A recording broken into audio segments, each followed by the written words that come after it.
Last year, I think it was closer to autumn, we were demolishing this very thick sidewalk. It the estimate, the projected estimate was that the sidewalk was maybe like half a foot, 6 inches thick, but it ended up being almost 48 inches thick. I'm not kidding. Like the thing had a surface, a stone face on top that were actually like fake stones that were maybe this thick, and the rest was this rebarred, reinforced concrete. So aside from the surprise of what we were confronted by, because we had to destroy this sidewalk, we ended up having to rent a jackhammer, which was not anticipated in the cost and blah blah blah. Over the next eight or 9 or so hours, using the jackhammer to demolish this concrete, which was very well done, too well done.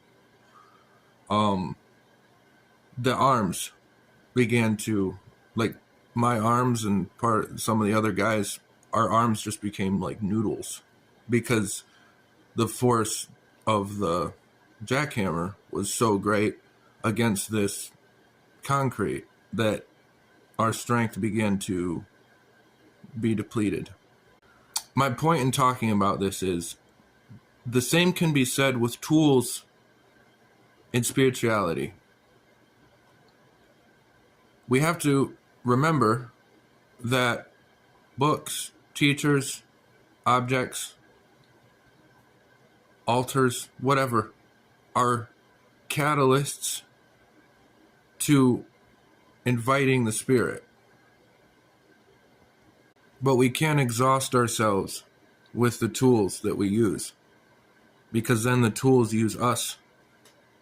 And the things which give passage, which are given passage by the use of those tools, end up actually manipulating the user.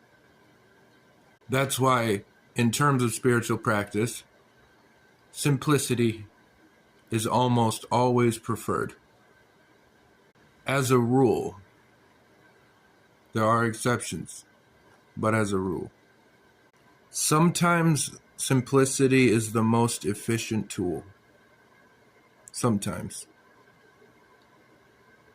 Especially if things become overly involved. This is part of what the sages warn about.